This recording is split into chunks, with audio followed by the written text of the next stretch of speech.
ప్రభువును మన రక్షకుడైన యేసుక్రీస్తు అతి శ్రేష్టమైన నామములో అనుదినం ఆయనతో ఆరంభం అనే ఆధ్యాత్మిక కార్యక్రమాన్ని వీక్షిస్తున్న దేవుని బిడ్డలందరికీ కూడా నా నిండు వందనాలు తెలియజేస్తున్నా. రోజు దేవుని బిడ్డలు క్రైస్తవులు లోకం అంతా దేనికి భయపడాలంటే పాపానికి భయపడాలి. ఎందుకంటే దేవుని వాక్యం సెలవిస్తుంది, పాపము వలన వచ్చు జీతం మరణం. అందుకనే కీర్తనాకారుడు తన కీర్తనలో ఏమి రాస్తున్నాడంటే, భయము నుండి పాపం చేయొద్దు, మీరు పాపం చేయొద్దు, మీ పడకల మీద దైవ ధ్యానం కలిగి ఉండండి అని దేవుని వాక్యం సెలవిస్తుంది. ఇది మంచి దేవుని ధ్యానించడానికి మంచి సమయం. లాక్డౌన్, ప్రతి ఒక్కరు ఇళ్ళు కదలకుండా ఇళ్లలోనే ఉంటున్నారు. కాబట్టి మన పడకల మీద మనం చేసే ఆలోచనలు ఎట్లా ఉండాలంటే పరిశుద్ధమైన ఆలోచనలుగా ఉండాలి, దైవ ధ్యానం కలిగిన ఆలోచనలుగా ఉండాలి. అప్పుడు మన గృహాలు దీవించబడతాయి, ఆశీర్వదించబడతాయి. కాబట్టి మనం దేనికి భయపడాలయా అంటే పాపానికి భయపడాలి. పాపానికి భయపడి పరిశుద్ధంగా జీవించినటువంటి ఒక వ్యక్తి గురించి బైబిల్లో మనం చూద్దాం. ఆదికాండం 39వ అధ్యాయాన్ని మనం చూస్తే అక్కడ ఒక నిండు యవనస్తుడు కనబడుతున్నాడు.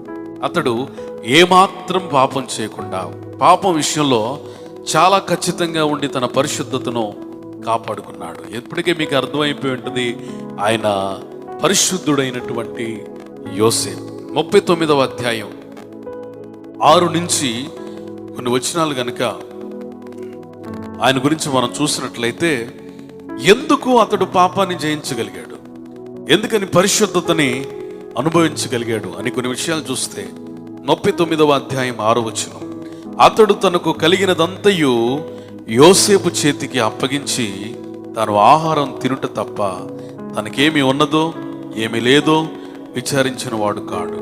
యోసేపు రూపవంతుడును సుందరుడునై ఉండెను. ఈ చరిత్ర అంతా మీకు తెలుసు.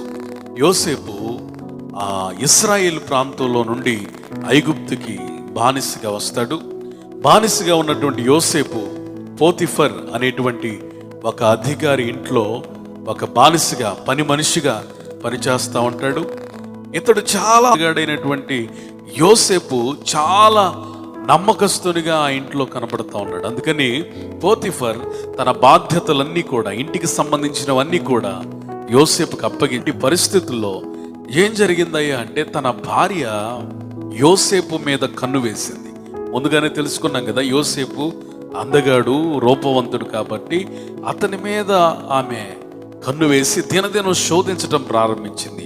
అయితే అతడు ఎందుకు పాపాన్ని జయించగలిగాడంటే, తన యజమానుడు తనను బాగా నమ్మాడు కాబట్టి తనకు నమ్మక ద్రోహం చేయకూడదు, నేను ఒక పనివారిని అనే ఒక బాధ్యత నిరికాడు. ఎవరైతే బాధ్యత కలిగి ఉంటారో, ఎవరైతే వారి వారి బాధ్యతలను తెలుసుకొని ఉంటారో వారు ఖచ్చితంగా పాపం చేయరు అని చెప్పడానికి ఉదాహరణ యోసేపు అని మనకు అర్థం అవుతుంది. తప్పిపోయిన కుమారుడు కథలో పెద్ద కుమారుడు ఎందుకని ఇంటి దగ్గర ఉన్నాడు, చిన్న కుమారుడు ఎందుకని తప్పిపోయాడని ఆలోచిస్తే, చిన్న కుమారుడు ఒక బాధ్యత లేని వ్యక్తిగా ప్రవర్తించాడు. అందుకే ఆస్తిని అడిగాడు, అందుకే చెడు స్నేహాలు పట్టాడు, అందుకే వ్యభిచారిగా మారాడు, అందుకే మద్యపాని అయ్యాడు, అందుకే చివరికి తినడానికి కూడా తిండి లేక పందులు తినే పొట్టుకు ఆశపడ్డాడు. చూసారా, బాధ్యత లేని ఒక వ్యక్తి జీవితంలో ఎన్ని భయంకరమైన పరిస్థితులు చోటు చేసుకున్నాయో. ప్రియ యవనస్తుడా, ప్రియ సోదరుడా, వాక్యాన్ని వీక్షిస్తున్నా ప్రియ సంఘమా, మీరేం చేస్తున్నారో, మీ బాధ్యత ఏంటో మీరు గుర్తిరగలిగినట్లయితే మీ పాపాన్ని సులువుగా తప్పించుకొనగలుగుతారు. ఒక దైవజనుని దగ్గరికి ఒక వ్యక్తి వచ్చి, అయ్యా మీరు మాలాంటి మనుషులే కదా, పాపం చేయడానికి ఎన్నో అవకాశాలు మీకు వస్తూ ఉంటాయి కదా, మీరు ఎప్పుడు పాపం చేయలేదా, పాపం చేయరా, కనీసం ఆలోచన కూడా రాదా అని ఆశ్చర్యంగా అడిగాడు. అప్పుడు ఆ దైవజనుడు అన్నాడు, అయ్యా నేను మనిషినే, నాకు పాపం చేయాలనే ఆలోచనలు ఉంటాయి, వస్తాయి, అవకాశాలు కూడా వస్తాయి.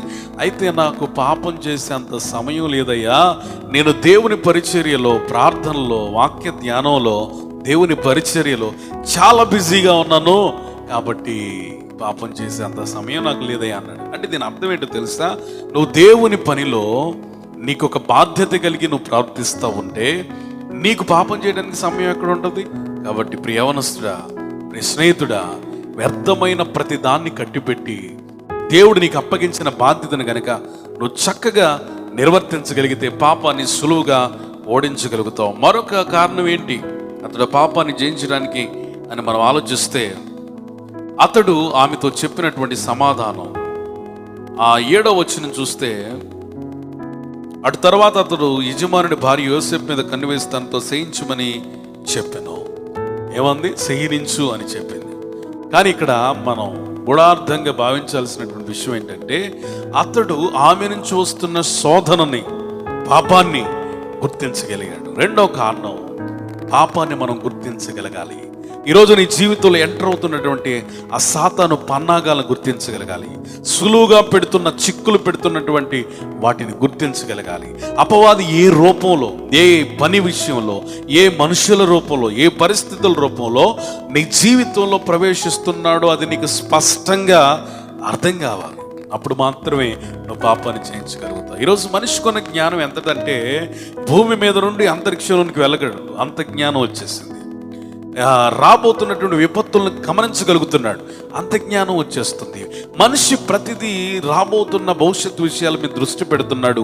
నిజంగానే జరుగుతున్నాయి, కానీ రాబోతున్న పాపం విషయమై, రాబోతున్న శోధన విషయమై గుర్తింపు లేనటువంటి, గమనం లేనటువంటి వ్యక్తిగా కనబడుతున్నాడు. కాబట్టి నువ్వు ఎప్పుడైతే పరిశుద్ధాత్మ నడిపింపుకు అప్పగించుకుంటావో అప్పుడు నీవు ఎదురవుతున్న పాపాన్ని గమనించగలుగుతావు. ఒకరోజు నేను గృహ దర్శనాలకు వెళ్తే ఒక ఆవిడ అంది, సీరియల్స్ చూస్తూ ఉంది. అప్పుడు నేను అన్నానమ్మా, మనం సీరియల్స్ చూడకూడదు కదా అంటే, ఆమె అంటది, లేదయ్య గారు సీరియల్ చూడడం కూడా తప్పా అని ప్రశ్నించింది. అంటే ఆమెకి పాపం అనేది, ఆ సీరియల్ చూడడం అనేది, పాపం అనేది ఆమెకి అర్థం కాల. అంటే ఈ రోజున ప్రజల మనోనేత్రాలని అపవాది ఎంతగా మూసేస్తున్నాడంటే, పాపం ఏదో పుణ్యం ఏదో అర్థం కాని పరిస్థితికి తీసుకెళ్ళిపోతున్నాడు. యోసేపు పాపాన్ని గుర్తించగలిగాడు కాబట్టి అతడు పాపాన్ని జయించగలిగాడు. 3వ కారణం ఏంటి? నీవు అతని భార్య అయినందున నిన్ను తప్ప మరి దేన్ని నాకు అప్పగించకుండలేదు, కాబట్టి నేను ఎట్లంత ఘోరమైన దుష్కార్యం చేసి దేవునికి విరోధంగా పాపం కొట్టుకుందును అని తన యజమాని భార్యతో అన్నావు. చూడండి, పాపం చేయడానికి అవకాశం వచ్చినా అతడు దేవునికి భయపడ్డాడు. ఈ రోజున నీ జీవితంలో దేవుని భయం అనేది ఒకటి ఉంటే నువ్వు పాపానికి భయపడతావు. దేవుని భయం ఎవరి కుటుంబంలో ఉంటుందో ఆ కుటుంబాల్లో పాపానికి చోటు లేదు. దేవుని భయం ఏ సంఘంలో ఉంటుందో ఆ సంఘంలో పాపానికి చోటు లేదు. దేవుని భయము కలిగిన దేశం మీద పరిశుద్ధత ఏలుబడి చేస్తుంది. దేవుని భయం కలిగిన సమాజంలో పరిశుద్ధత ఏలుబడి చేస్తుంది. దేవుని భయం కలిగిన వ్యక్తిలో పరిశుద్ధత ఏలుబడి చేస్తుంది. కీర్తనాకారుడు అంటాడు, అయ్యా నేను నించోటం తెలుసు, కూర్చోటం తెలుసు, నా నడక తెలుసు, నా పడక తెలుసు, నా హృదయాంతరంగంలో ఉన్న ప్రతి ధ్యానం నీకు తెలుసు అంటాడు. చూసారా స్నేహితుడా, నిన్ను వాళ్ళు చూడలేదు, వీళ్ళు చూడలేదు అని అనుకుంటున్నావు, కానీ దేవుడు చూస్తున్నాడని నీకు తెలుసా? నువ్వెవరికి చెప్పకపోయినా నీ అంతరంగాలు ఆయన ఎరిగి ఉన్నాడు. నీ మాటలు ఆయనకి తెలుసు, నీ ప్రవర్తన ఆయనకి తెలుసు, నువ్వు ఎలా జీవిస్తున్నావో ఆయనకి తెలుసు. కాబట్టి నీవు నీ శరీరాన్ని మాత్రమే నశింపజేసే మనిషికి భయపడదు, కానీ ఆత్మను సహితం నరకంలోనికి నెట్టగలిగిన దేవునికి భయపడినట్లయితే నువ్వు పాపాన్ని చేయవు. 4వ కారణాన్ని మనం పరిశీలించినట్లయితే, దినదినము ఆమె యోసేపుతో మాట్లాడుచుండెను, కానీ అతడు ఆమెతో సేనించుటకైనను ఆమెతో నుండుటకైనను ఆమె మాట విన్నవాడు కాదు. అంటే పాపాన్ని అసహించుకున్నాడు. మనం కక్కిన వాంతిని మనం చూడడానికి ఇష్టపడం. ఈ ప్రపంచంలో కక్కిన వాంతికి తిరిగేది కుక్కే. కానీ ఈరోజు నువ్వు పాపాన్ని విడిచిపెట్టి దేవుని సన్నిధికి వచ్చి ఒక విశ్వాసిగా ఎదుగుతున్న సమయంలో అపవాది నీ మీద దాడి చేయడానికి ప్రయత్నం చేస్తూ ఉంటాడు. ఏ విధంగా అయితే కక్కిన దాని కొరకు ఏ వ్యక్తి చూడడో, విడిచిపెట్టిన పాపం వైపు తిరిగి మనం చూడకూడదు, అసహించుకోవాలి. కాబట్టి నీ జీవితంలో ప్రియ సోదరుడా, సోదరి, నువ్వు పాపాన్ని అసహించుకునే స్థాయిలో పరిశుద్ధతను సంపాదించు. కొంతమంది జీవితంలో వాళ్ళు పాపం చేయరు, కానీ పరిశుద్ధతను ప్రేమించరు. ఏంటి అర్థం కాలేదా? కొంతమంది పాపం చేయరు, కానీ పాపాన్ని ద్వేషించే మనసు వాళ్ళకి రాదు. ఎవరి దగ్గర పాపం చూస్తే వాళ్ళకి అసహ్యం రాదు. ఫినేహాసు పాపం చేయకపోవడం మాత్రమే కాదు, కానీ పాపం చేసేటువంటి వ్యక్తులలో ఉన్న పాపాన్ని అసహించుకుని అక్కడ ఒక గొప్ప ఉగ్రతను తప్పించినట్లుగా బైబిల్ సెలవిస్తుంది. ఈరోజు నువ్వు కూడా ఫినేహాసు వలె పరిశుద్ధత విషయంలో రోషం కలిగి ఉండాలి. పరిశుద్ధత విషయంలో రోషం కలిగి ఉండాలి. పాపం విషయంలో అసహ్యాన్ని కలిగి ఉన్నప్పుడు మాత్రమే నువ్వు పాపాన్ని జయించగలుగుతావు. ఐదవదిగా మనం చూసినట్లయితే ఇది చివరిది. అట్లుండగా ఒకనాడు అతడు తన పని మీద ఇంటి లోపలికి వెళ్ళినప్పుడు ఇంటి మనుష్యులు ఎవరిని అక్కడ లేరు.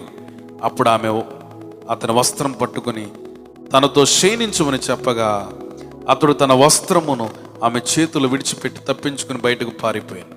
చూసారా, మాటలతో చూపులతో ప్రారంభించబడినటువంటి ఆమె ఆ ఒత్తిడి, ఆ పాప, ఆ శోధన చివరికి తన మీద చేయి వేసే స్థాయిలోకి వెళ్ళిపోయింది.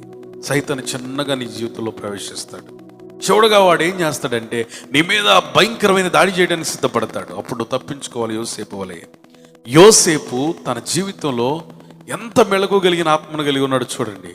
ఆమె తనను పట్టుకున్నప్పుడు తన వస్త్రాన్ని ఆమెకు అప్పగించేశాడు, కానీ తన జీవితాన్ని, తన పరిశుద్ధతని, తన సమర్పణని, తన తీర్మానాన్ని ఎక్కడ ఆమెకు అప్పగించినట్లుగా లేదు.